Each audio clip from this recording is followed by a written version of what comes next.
This is the School Success Podcast, a podcast for school leaders to learn from other school leaders what's working and what's not, and to get inspiration and encouragement, as well as strategies to grow school enrollment, connect with families, retain teachers, recruit teachers, and everything in between. You guys are heroes, and I cannot thank you enough for pouring into this next generation that's coming behind us.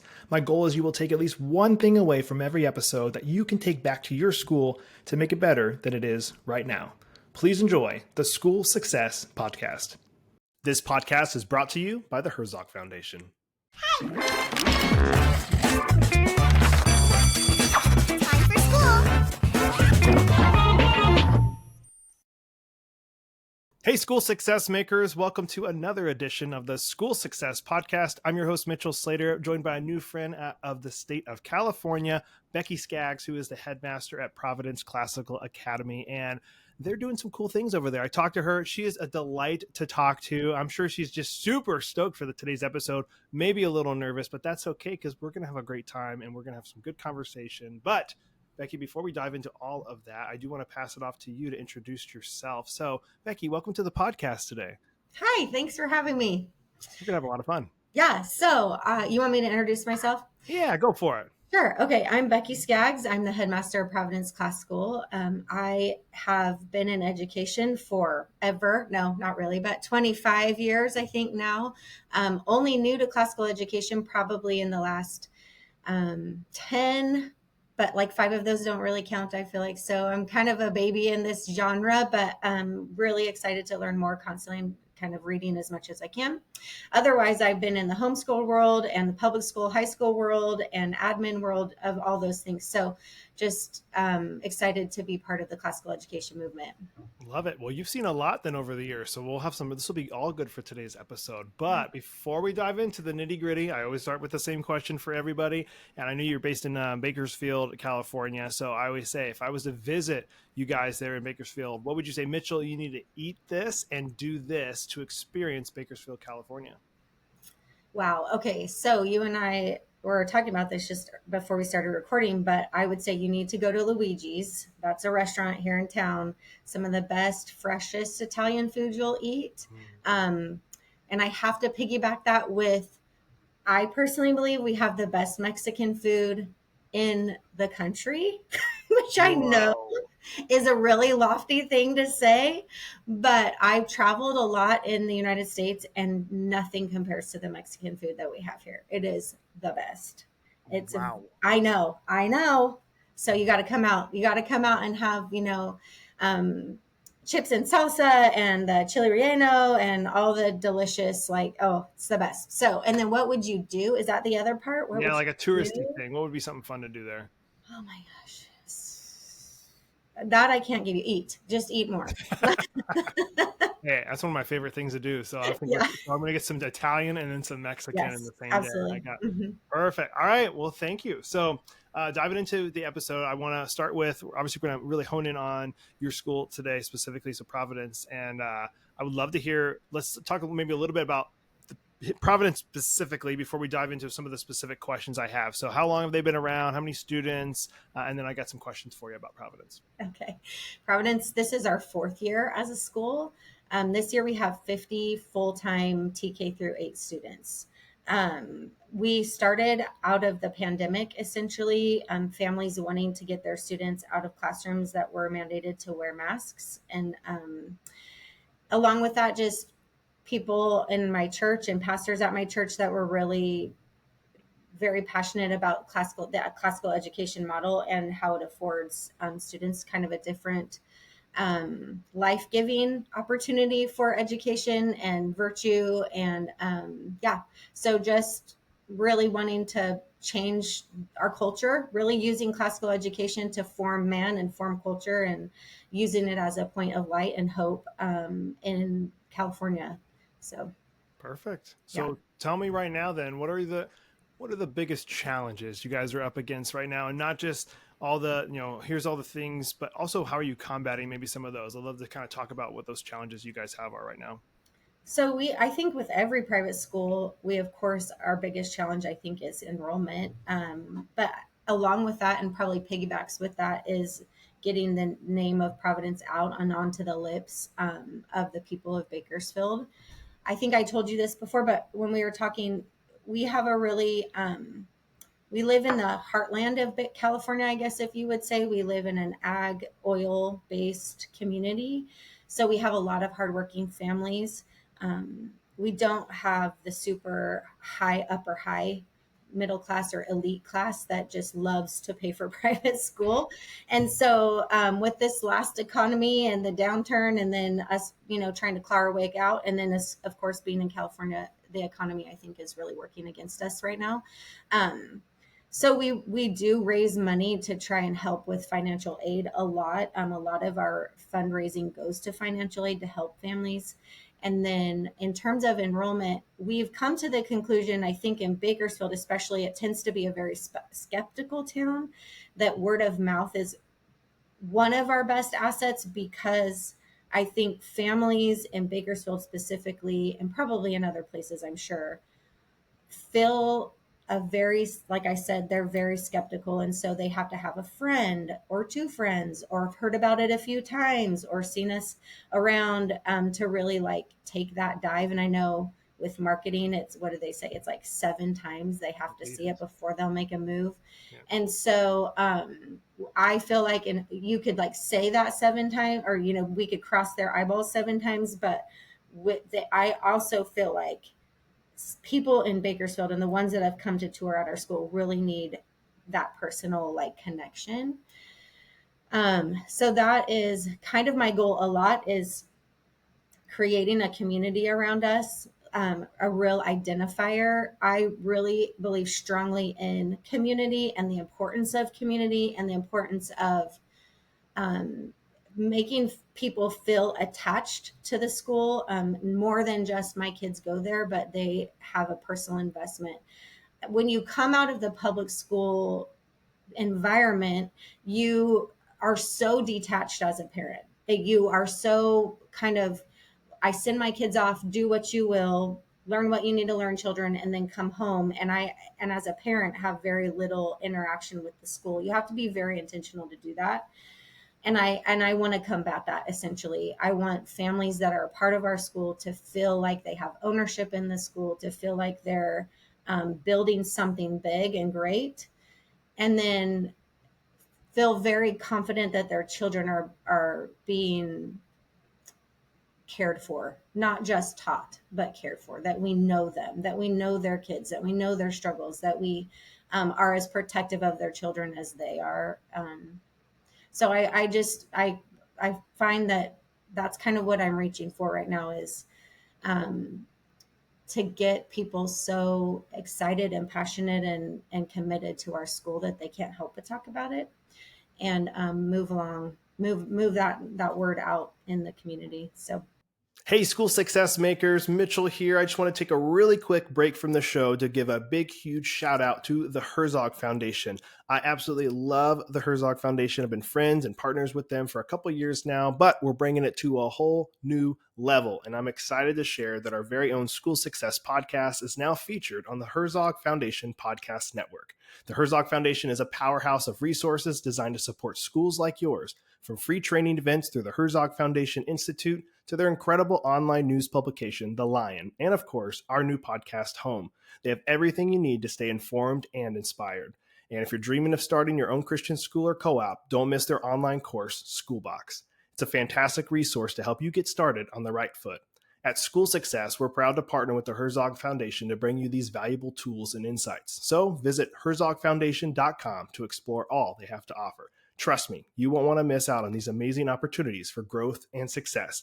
And I love all the people over there, and I know you guys will too. So please go check them out, and you won't be disappointed. Now, back to the show. Have you had any good successes in the last 4 years with kind of helping to equip the families with that? Because obviously that can be a challenge. You got families that will go, we love you guys, or we love, and oh yeah, I'll talk about you. But then they just, you're hoping that they just do a really good job of that, and we haven't maybe properly equipped them to do that. Is there anything you guys have done or maybe plan to do to help equip the families, even the students, to talk positively about the school and how to talk about the school in public? I have asked, so I guess yes and no. Yes, in that we are constantly training our families about classical education so that they can be more articulate about what we're doing, because you and I chatted, classical education is like, tell me in 30 seconds, and it's just real hard to boil that down. So we work hard at training our families and the students.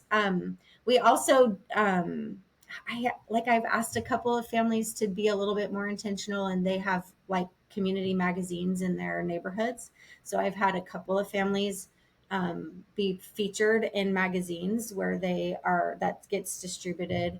The students are featured in a lot of our promotional videos and along with our Instagram. But in terms of like, oh, sorry, I forgot one big, huge thing. Our incentive program, we have an incentive program. Okay. So for our families that bring another family in, we will deduct $1,000 off their tuition. Perfect. So that has been our most successful push, is families reaching out to others and then being motivated by a discount on their tuition. So you got, it sounds like a good bit of challenges. Obviously, you guys are in year 4. You're trying to grow. You're right as we're recording this, we're right in the middle of enrollment season. Yeah. And so are there things you're doing right now that have shown some fruit from when it comes to the enrollment side of actually getting some more families in that you guys are doing right now? No, we don't have a plan. Isn't that terrible? Last year I did radio spots, and those I'm wondering if I need to get those rolling again, actually, because we're doing school tours on Fridays. We've seen a lot of families come through, but again, it's following up with them, and then do they pull the trigger? And it feels like, and maybe again, this better than I, maybe they don't pull the trigger in Bakersfield until July. Wow. So the families, at least the families that I have experienced, a lot of them will come, they'll tour, they'll chat, they'll call, they'll email, and then they still they just sit and ponder until midsummer. And so it's really hard to know how well any of your implemented ideas are working. It's a hard sell out here. That is it. It's also tougher when they know that spot's still going to be there later on in July. Yes. And I know if we can flip the script for you and help you to get to the point where you really are like almost at capacity, and you only have, let's say, 5 spots left or 1 spot in 3rd grade or whatever, and somebody comes in, you go, oh, I'm gonna think about it. Okay, it's like, and then you can word it, okay, that's totally fine. Just, we only have 1 spot left, and so if we don't hear from you, like we're gonna have to give this to another family. That people don't like the idea of losing or like missing out on things. And so if you can get to the point where you guys do have the spot where there is only a few spots left, or if you haven't done this yet, Becky, I would encourage you to figure out what are the open spots you have in each grade. So when they do come over, even if it is 8 students, you can still verbalize saying like, hey, would you like to hold your spot for this grade? Because if we fill up, we'll have to put you on a waiting list. Yeah. Just the idea of that in their head might make them go, ooh, maybe I should actually do something so I don't miss out on it. It's a good idea. So there's things you can do with like the wording. Again, not like you're ever lying or anything in that. It's just, you're just wording it differently. Because if they know there's going to be a spot, then they're not incentivized to do it sooner. So lots of things you can do on that side. But I would encourage you to do that while you're on the tour in person, to say that, and then you can follow up with them in an email to also give them those suggestions as well. That's a good idea. It's so limited space here. There you go. Eventually it will fill up. Hey, we only have limited space available. Yeah, we have limited space. Mitchell, are you familiar with private schools that have huge homeschooling communities that are right alongside? Because that's another one of our big challenges in our city. Is we have a huge homeschooling charter school that is state. It's a state charter school, but it's homeschooling for homeschooling families, and they actually give money to the families. Okay. And so it just tends to be another challenge. Like, why would you want to pay for an education when I can go to this scenario and get paid? Essentially, Yep. They don't really get paid. They get money for their curriculum and money for their activities. But it's just it's something that I find that I have to combat when I have families that kind of here at the school that are like, well, we love it here, it's so great, but we're going to homeschool next year, and so, that's fine. I love homeschooling. I homeschooled for 6 years. I don't have anything against it. It's just a really big cultural movement in our town also. Yeah, I was homeschooled my whole life, so and we homeschool our family. So like I love it. I love it as well. I think it's not comparing apples to apples though, in the grand scheme of things, just because, yeah, if somebody's like, hey, we're moving to homeschool, there's nothing you can do. And if you start trying to make your school one size fits all, it's not you're going to start losing the identity of what the school is. And so if somebody has in their mind already, hey, we're going to homeschool, like, okay, like that's totally fine. You're there to fill the gap of like those that they want a Christian education, they want a classical education, but they're working or they don't have the means to be able to provide homeschool. Like, you're filling that gap and bridging that gap for them. And so I would obviously just stay true to obviously who you are as a school and what you're doing. If they leave, yes, those are bummers, but the homeschool community is not going to be most likely not a target market for you unless you guys did like a hybrid model, or if you had something where one day a week you opened up the school to have homeschools come in for some extracurriculars or a science class or something. Like, there might be a way to bridge the gap, because I think some of that funding, do you know if that funding can go to you guys at all? No, it can't. No, we're Christian, so it can't, but we do have a Friday homeschool program. Okay. Oh, perfect. We do. Yeah, we already have a homeschool program where we invite families to come on Fridays, and they do choir and karate and fine arts and all that with us. So it's really fun, and it's a great side, extra money, but it doesn't convert into, obviously, right? It doesn't convert into students because it's families that are homeschooling and happy to do so. Yep. Yeah, exactly. Because like even for my wife and I, if we came across a school that had something that's like, oh, well, we homeschool, doesn't fit our specific needs, but you got to find the ones that does, and they are out there. Obviously, you got other public schools in the area where you probably got a family that maybe is like, oh, I'd love to do something that is Christian based, or maybe is just classical based. Like, they're out there, but like you're saying, they don't know you exist yet, or they don't know you're there, what problem you solve for them.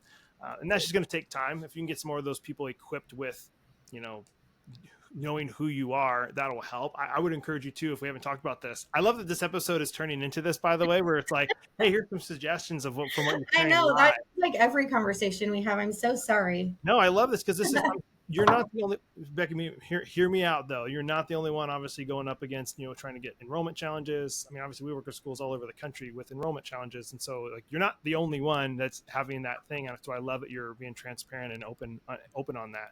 And so one of the things we've had schools had really good success with is doing, I know it sounds weird, sales calls to local churches and like getting to know the local churches in their area. So the senior pastor, but ideally the kids pastor, youth pastor in that area, to go like, hey, like, just want to let you know we're a school in this area. Here's the problem we solve. Here's who we serve and all that, because they know their students. And I'm sure not all their students go to Christian school. I'm sure a lot of them go to public school. When I was a youth pastor, tons of public school kids. We actually rarely had a Christian school kid that was coming to the youth group that I was at. But I knew of all the Christian schools in the city, but they didn't know me. They never like reached out to try and build a relationship with me, but I knew of them.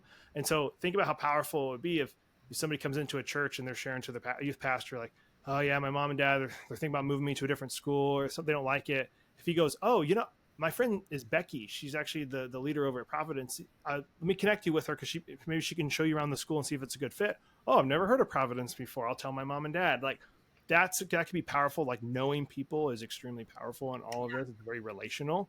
When we were talking about the person who's going to educate your child for 8 to 10 hours a day, and you're going to pay them for it, like, that's a big deal. You want to know who that is. Yeah. So if you haven't done that, or those that are listening, you haven't tried to talk to local churches or even just local organizations in the area as a referral source, man, that's like bring some donuts by, meet the youth pastor, build that relationship up. So I would encourage, if you guys haven't done that, to maybe do something like that as well. Good idea. Yeah, that is a really good idea. I'm always full of ideas. Mitchell, you're full of good ideas. That's just about implementation now. That's the part that can be a little harder and take some time. But so all right, that was a challenge for enrollment. Are there other challenges at all that you kind of come to mind that you guys are up against right now, you're trying to work on? marketing, like you said, but it goes together. I think they're very much hand in hand, and how do you get, what's the marketing that does the most bang for your buck kind of thing. So that's one. And then I think a big challenge is, like you and I have chatted before, just how do you express what classical education is and why is it important and why would you choose it over something different? What are the pieces of classical education that really should make someone's heart sing? Really, like when I think about it, I'm like, man, that like my heart flutters when I like read things, which I know is so nerdy. I'm such a nerd, Mitchell, but it's like I'm reading Norms and Nobility. I don't know if you've seen that book, but it's old and it's out of print. Or I don't know if it's out of print, but it's kind of hard to get a hold of. And it talks about classical education and what the point of it is. And every time, like, as I pick it up, I'm like, oh my gosh, I love this so much. I love everything about it. I love everything it's describing and how it like frames classical ed and what that means for the student and the man. And so I just, how do I get to talk to someone that long, and really kind of express that kind of the uniqueness of it. It's just such a special way to educate. Hey, I just want to take a really quick break from the podcast to highlight one of our amazing partners and sponsors, ClassReach. If you're a new school administrator or founder and are struggling to keep up with all the hassles of planting a new school, like collecting tuition, communicating with parents, or handling student data, then you need ClassReach. ClassReach is the all-in-one software that helps with everything from admissions and tuition to classroom management and parent communications. Sign up for a free consultation with one of their school specialists and see how ClassReach can help your school grow today. You guys can check them out online, classreach.com. They are a kingdom-minded company, and I love their leadership team there. I've become friends with a lot of them. They truly are a great company. I support them, and I love them, and you guys will love them too. Check them out at classreach.com. Now, back to the show. I know everybody has a love-hate relationship with AI, but this is where I've been suggesting this to schools, especially with like the classical piece that you're talking about. If I would encourage you to type out what is classical to you, like what are your perception, because you're like, man, I have a hard time getting it down to a condensed version of explaining it to somebody when I meet them on an elevator or meet them at the grocery store or something, and put it all into AI and say, hey, can you put this into like a 30-second like explainer that kind of clearly states what I just put in this, I just threw up into AI for you, and then see, like, let that kind of give you maybe the inspiration to tweak it to get it down to a certain second amount that you can have to share with somebody. And then same with the book. If there's things in that book, this is where it's great. You can take writings and shove them into AI and say, hey, can you give me a breakdown of what all this is entailing, and like say it in a clear, concise, under a minute way. AI is really, really good at that. I love it for more so like idea generation and condensing information down. So if that is such a good idea. All right, good. Phew, ideas. They were full of them. Well, I just wrote, we had our fundraiser a couple weeks ago, and I was the head speaker, or the main speaker. And so I wrote this big, long speech. It wasn't that long. It's like 15 minutes, but I could just throw that in there and just see what it pops out. That would be helpful. I already got the throw up. I already got the vomit out. I just have to get it condensed. There you go. You can do that with surveys, with reviews. You can that's good. If you send out an email to all your families and say, hey, write up something, how are we doing? Take all those information, put it in the AI, say, what's the commonality in all of these? And it says, they say that you guys, they start the day too early. It's too early. Or, we don't like the teachers. They don't like the teacher. Like, it'll tell you what is commonly in all these surveys. You don't have to read 50 of them. You can kind of get a condensed version. Like, AI is really good for that stuff. I'm not saying like you should use this to write your curriculum. No, I'm not saying you should use the right curriculum, but like it can help you save a lot of time, and obviously there's a lot of money for you guys too. Yeah. So, ideas. So many out there. So good. Tons of challenges. Obviously, the last one, when it comes to the marketing, I would encourage you to, I know you got some older students in the middle school area, have them kind of come in and help you with maybe some of the marketing things, like ideas, maybe give them the chance to implement some things, because maybe it's them helping to write some social media posts or writing content for the website, or literally just saying, hey, we need some ideas on how to get word of mouth better out into the community. Get some of the older students into the 3 or 4 to say, hey, can you come help me with this? You'll be surprised how much the students are willing to do that and wanting to come in and help. So that'll be my last piece, I guess. That's really fun on the marketing. I love it. So I'm those are taking all notes, Mitchell. I'm taking notes as you're telling me. notes on a podcast. I love it. So this is great. I'm hoping everybody else is taking notes that's listening, going, oh, I should do that for my school too. This is a great idea. So the next one, we talk about wins. I love to hear just like what is going good. I mean, we talked about like, here's some challenges. Every school's got some challenges, but then there's also things that are going really, really good that we would love to call just like wins. And so what are some of those that come to mind where you're like, man, we're really proud of this that we've been able to accomplish and that we're doing right now? One of the, as I was thinking about this podcast, one of the things that I think I hold very dearly and I love about Providence is the culture we've created, the culture of the students. You, as an educator, I've been in this world and everyone talks about how mean students are to each other and what a tough time this is. And, just how difficult school can be. And when I look at my school and the students and the way they relate to each other, I am overwhelmingly blessed by how kind they are to each other, how thoughtful they are, how forgiving they are and gracious they are. And they're not perfect by any stretch.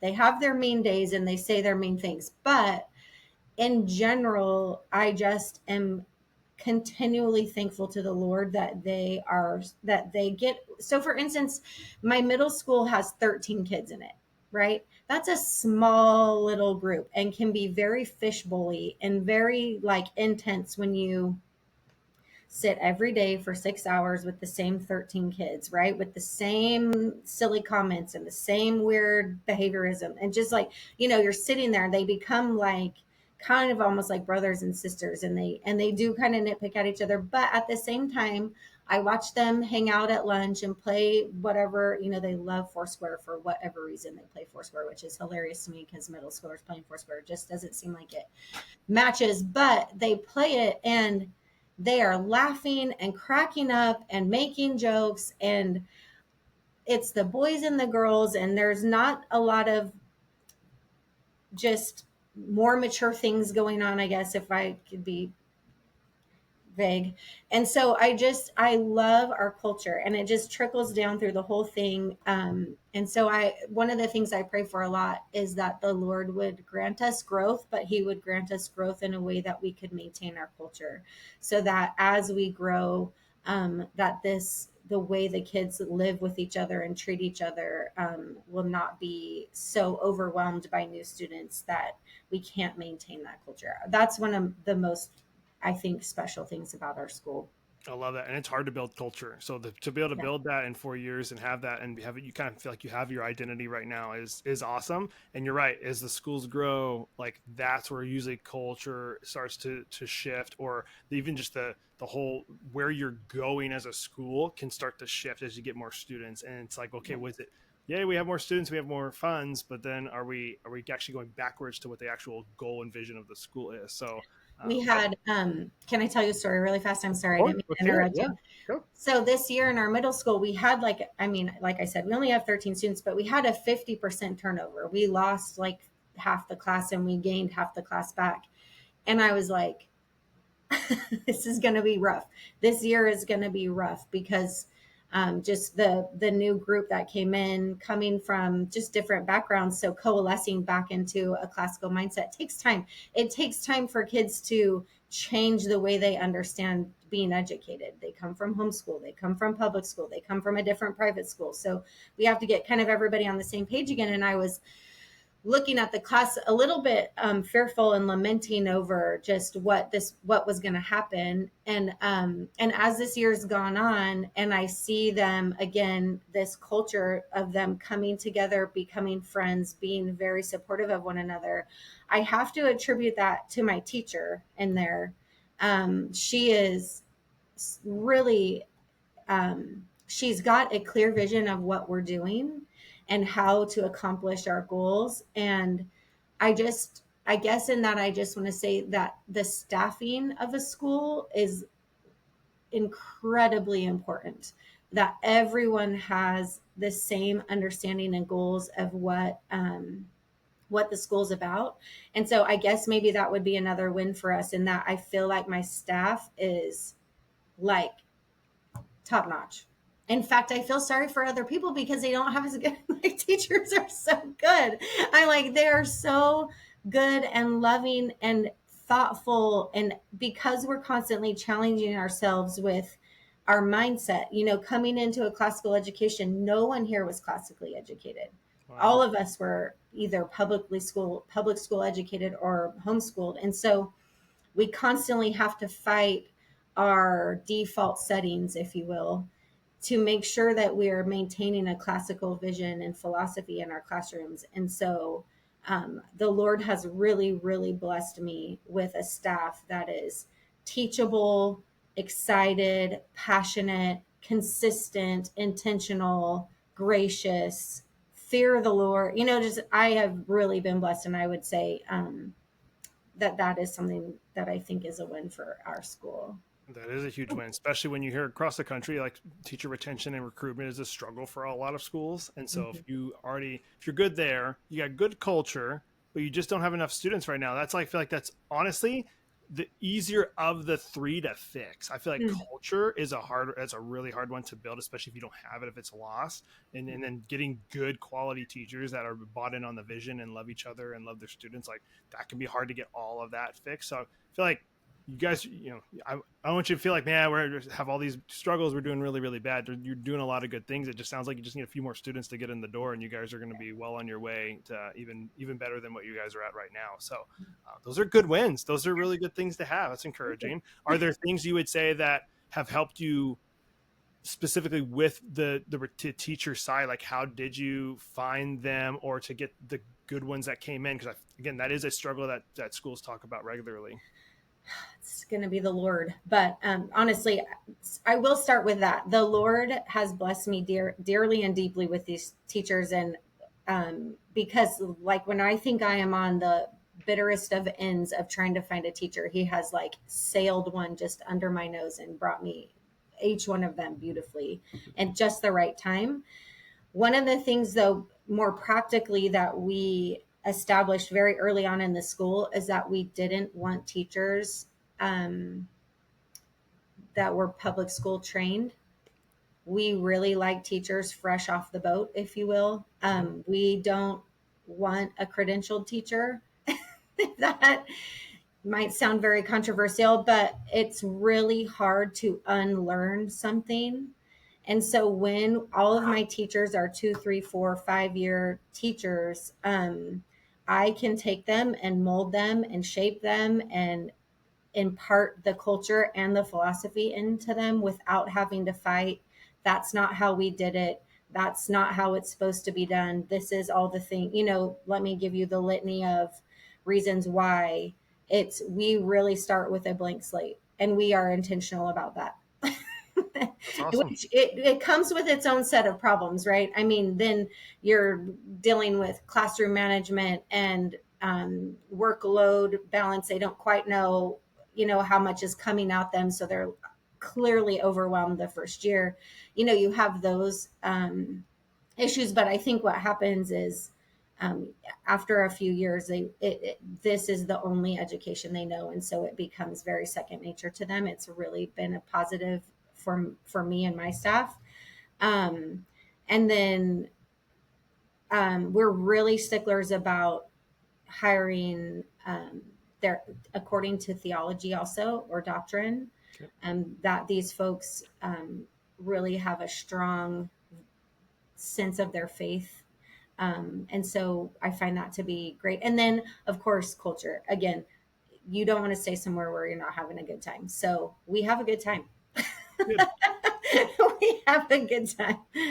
Good. Well, there you go. There's some encouragement for everybody who's like maybe having some teacher recruitment or teacher retention issues. To have some strategy around that. And so I want to make sure I'm respectful of your time is on all this. So I'm going to go ahead and jump to our last question I always ask everybody. And I know we're ready for this. We talked about this one, so you're excited. So ready. I would love to share one final, I know some of this has all been advice, but share one final piece of advice for the school leaders listening today. What would that be? I would say the most important thing would be to adhere to your philosophy, to your vision. Don't look to the left or to the right. Don't be swayed by what the culture feels like is the more effective path. Um, don't give on your priorities. And then secondly, I have three. Secondly, continue to learn. Like, I don't think there's any depth or lack of depth to the classical education movement. And I know I'm continuing to learn, and it inspires me continually. So continued education, just personally for yourself and for your staff. And then lastly, the dependence on the Lord to do his good work. I have to I do have to lay the school at his feet on a daily basis and say, this is your school and you will do what you will with it. And I just pray that he blesses it as far as he does. So, Amen. Those are great. Those are awesome. Well, Becky, thank you for obviously taking time out of your day to hop on the podcast with me and chat about your school. And two, thank you for your years of education, even before you started all your stuff at Providence. Like, thank you for all your years in education, for loving students and pouring into them and helping them have a better future. But thank you for following the call to help be the headmaster and be everything you're doing there at Providence. Wishing you guys and your students, your staff, nothing but the best as you can continue to educate the next generation. Thank you, Mitchell. It's been a pleasure. Well, another huge shout out and a thank you to Becky for taking time and being on the podcast today. I love what her and her team are doing over at Providence Classical Academy. Wishing them nothing but the best as they continue to grow and educate the next generation that's coming behind us. And as always, I'm hoping you guys were able to take at least one thing from today's episode that you can take back to your school to make it better than it is right now. And maybe it's on the form of marketing and enrollment. I know that was one of the things that they're working on to grow the school as they're only about 4 or 5 years old. And maybe that's where you guys are at as well. So there were some strategies, of course, that we shared with her on the episode that maybe if you guys need to hear that again, of course, go back and listen to it. Write down some of those notes about connecting with local pastors, maybe having a school marketing team with your students on how to do that. Some suggestions on that one, but go back and listen to that if you need to. But we're always here to make sure you guys have school success, because that's what we're here for with weekly episodes. So obviously, before you guys go, I want to make sure you're aware of the 3 free resources we do provide here at School Success. And the first one is our podcast, which we drop weekly episodes every Monday morning. So if you're not yet subscribe so you don't miss any new episodes that come out. And if you're loving our content, we truly would love a 5-star review. So please do that before you stop and hit the pause button and go on to the next podcast or whatever you're doing today. And those are dropping every single week. The second one is on our website, 𝒂𝒐𝒍𝒑.com. If you go there in the top right-hand corner, there's a button for the School Success Report. We want to make sure you guys are signed up and getting that. It comes out every Tuesday. At least at the moment, it's every Tuesday. And there's different things we put together, articles that we've put together, shout-outs of different teachers, and the podcast. We also put some different episodes inside of the podcast, inside of the report. We want to make sure you're not missing that as well, because my goal is you guys will have the podcast on Monday to grow and learn from, the report on Tuesday to be able to get some other encouragement and things you guys need to have a great week ahead. So please make sure you're subscribed. It's completely free. So schoolsuccessmakers.com, go sign up for the School Success Report. And then last but not least, on Facebook is the School Success Makers Facebook group community. We love you guys to join in there, get to know other school leaders and teachers across the country, and ask questions. Put a post in there and say if there's something you're needing help with or something you're struggling with. That is what that community is for. I'm personally in there and would love to see you guys in there as well. And obviously, if you have any comments, questions, concerns, or ideas, you guys can reach out to us on our website, schoolsuccessmakers.com, and let us know. Obviously, suggest different guests if you're like, oh, you should really interview this person, or maybe you be a good person for the podcast. We'd love to hear from you on that as well. But other than that, we'll be back here next week with another awesome guest as usual on the School Success Podcast. We'll see you then. The views and opinions expressed in this program are those of the speakers and do not necessarily reflect the views or positions of the Herzog Foundation.